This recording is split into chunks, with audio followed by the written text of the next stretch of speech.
everybody else.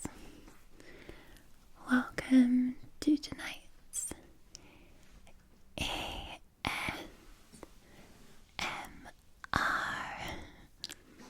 experience in my bedroom. I'm using a it is a brand new camera to record tonight's video because, as you will hear in the background, my big lump of a dog knocked over all of my equipment and the camera broke. So we've had to say night-night to my Lumix GH4, and we have the Fujifilm TX4.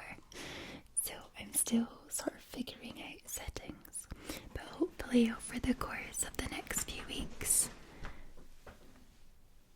I don't know what he's doing, he wants to be in the shot I think, but over the course of the next few weeks I will hopefully have figured it out. So today's video is just a whispered, gentle, personal attention video for you, similar to my last one that I did in the bedroom. I'm sitting on the foot of my bed. It's high up and I'm wearing this dress I actually wore this weekend. Sorry about the noises from the dog, but I wore this dress this weekend when I was in a luxury resort with my family. We went for an overnight stay. It was amazing, very posh, and so I wore this dress, and I've decided tonight, it is Sunday night, you'll be watching this tomorrow evening, that I would wear it again for this personal attention session. So, I hope you like it. I do. It's from House of CB.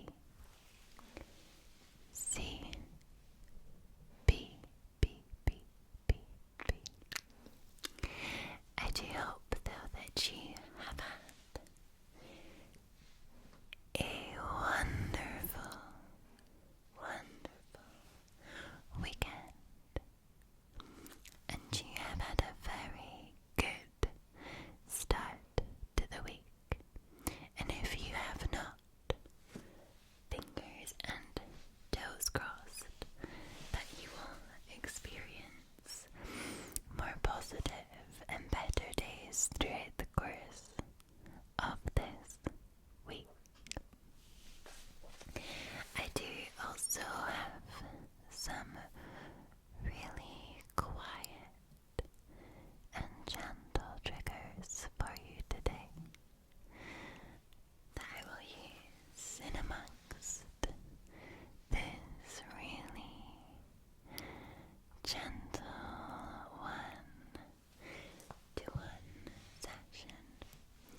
I know some of you really appreciate the whispers, so we will try our very, very best to keep it super whispered.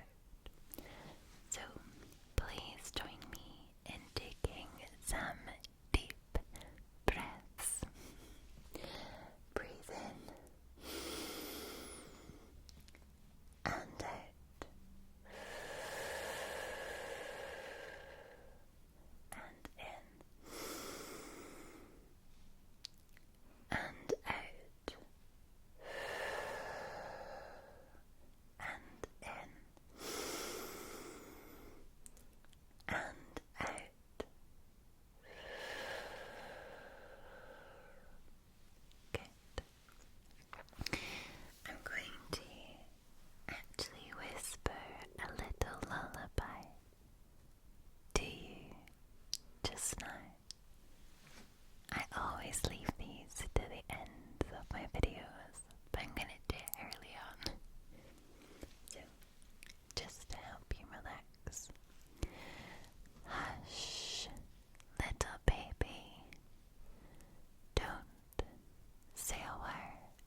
still.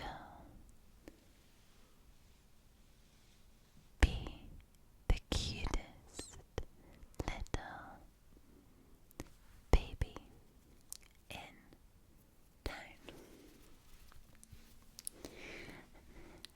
My laptop there completely decided to update itself on its own accord, which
756C for anybody interested.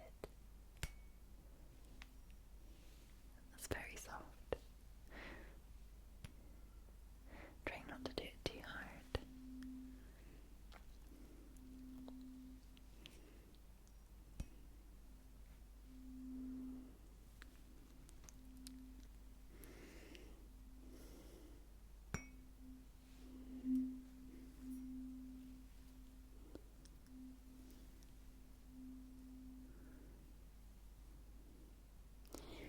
I always get a lot of comments saying, oh my goodness, you're gonna have bruises on your wrist by hitting yourself, but it's okay, it's not sore.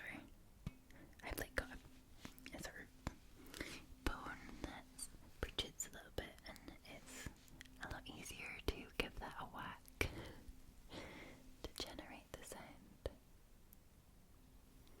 I don't know why I saw that people do it, because if I do, like here is too loud and it doesn't get a good hit. That's my knuckle, that's okay. It didn't need to be hit hard. There we go.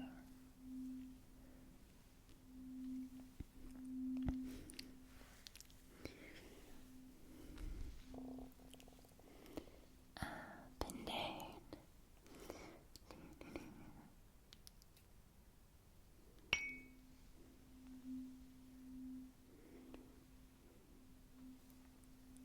I'm like having a look at what I just can't figure out this camera, because now it's counting down the time. I feel like it's gonna end up stopping. It must stop at some point. I don't know how long it stops for. So we will see. Some cameras will stop after a certain time. I know that my previous camera it would continue to record but film in very short, sort of 5-minute segments, so you'd have multiple files per video. But yeah, I don't know about this, because I think 20, I wonder if it's 30 minutes maybe. It only manages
lovely garden with soft green grass.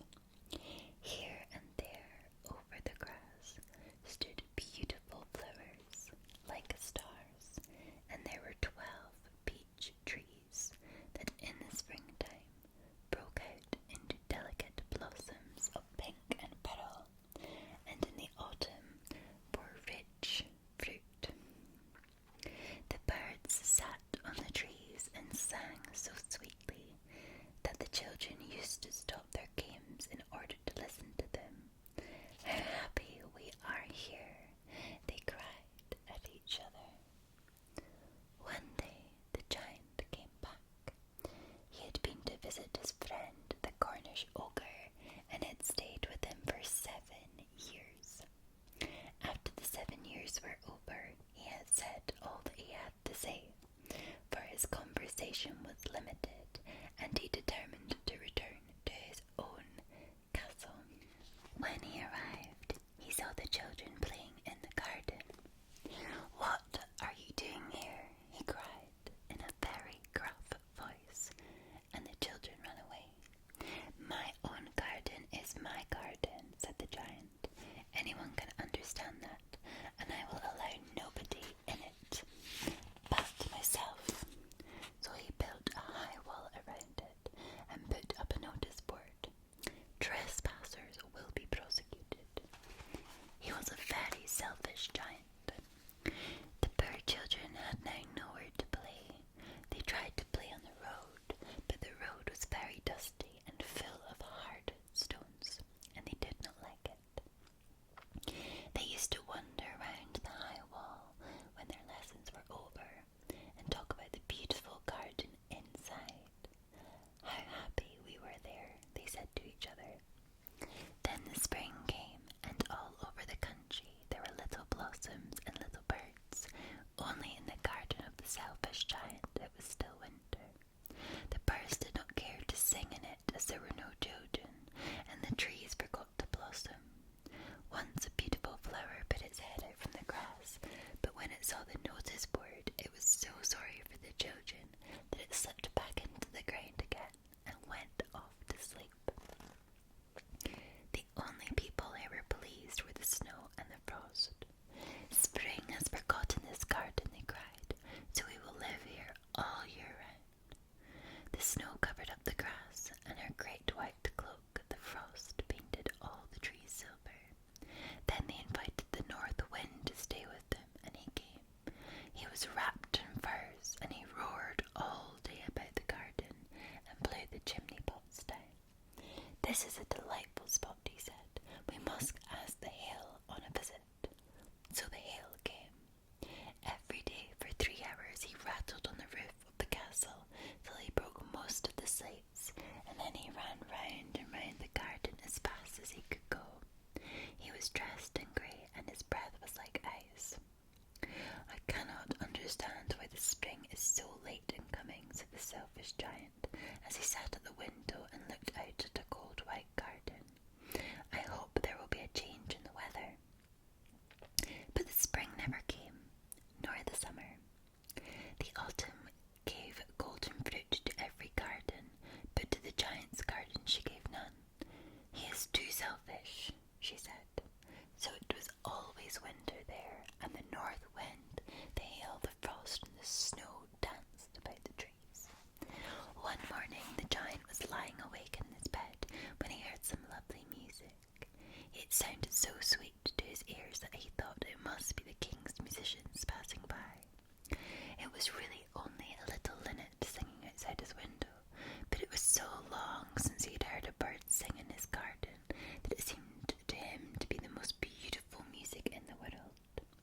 Then the hail stopped dancing over his head, and the north wind ceased roaring, and a delicious perfume came to him through the open casement. "I believe the spring has come at last," said the giant, and he jumped out of bed and looked out. What did he see?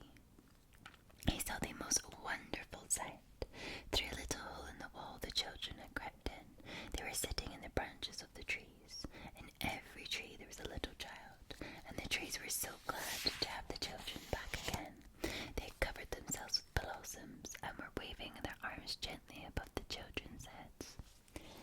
The birds were flying about and twittering with delight, and the flowers were looking up to the green grass and laughing. It was a lovely scene, only in one corner it was still winter. It was the farthest corner of the garden, and in it was standing a little boy. He was so small that he could not reach up to the branches of the tree, and he was wandering all around it, crying bitterly. The poor tree was quite covered with frost and snow, and the north wind was blowing and roaring above it. "Climb up, little boy," said the tree, and it bent its branches down as low as it could, but the boy was too tiny. And the giant's heart melted as he looked out. "How selfish I have been," he said. "Now I know why the spring would not come here. I will put that little boy on the top of the tree, and I will knock down the wall, and my garden shall be the children's playground forever and ever." He was really sorry for what he had done. So he crept downstairs and opened the front door quite softly and went out into the garden. When the children saw him, they were so frightened they all ran away, and the garden became winter again. Only the little boy did not run, for his eyes were so full of tears that he did not see the giant coming. And the giant stole up behind him and took him gently in his hand and put him up into the tree. And the tree broke at once into blossom, and the birds came and sang on it. And the little boy stretched out his two arms and flung them around the giant's neck and kissed him. And the other children, when they saw that the giant was not wicked any longer, came running back with him. And then came spring. "It is your garden now, little children," said the giant, and he took a great axe and knocked down the wall. And when the people were going to market at 12 o'clock, they found the giant playing with the children in the most beautiful garden they'd ever seen. All day long they played, and in the evening they came to the giant to bid him goodbye. "But where's your little companion?" he said.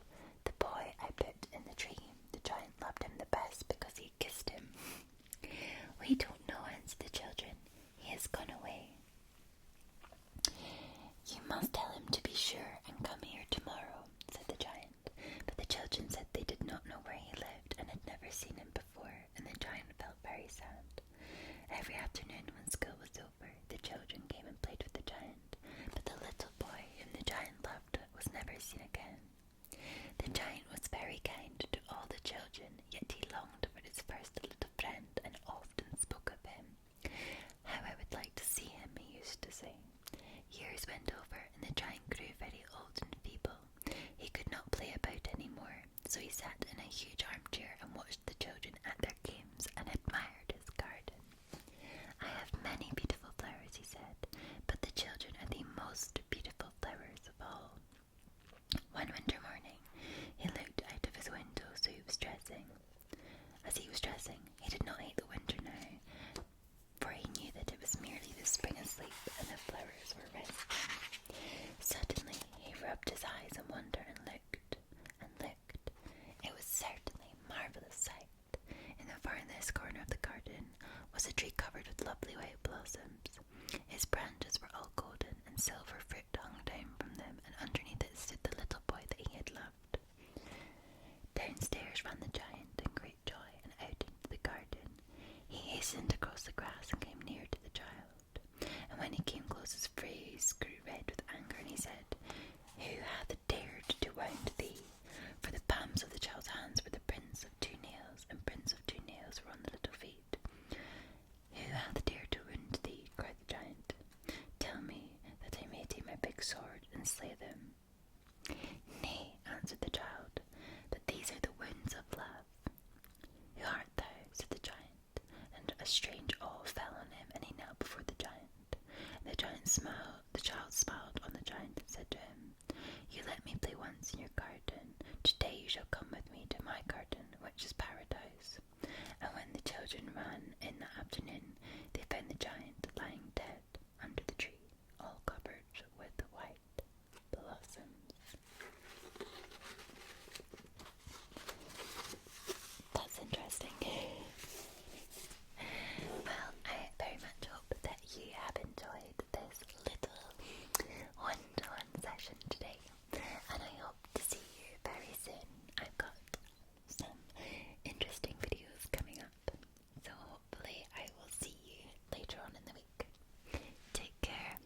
Lots of love.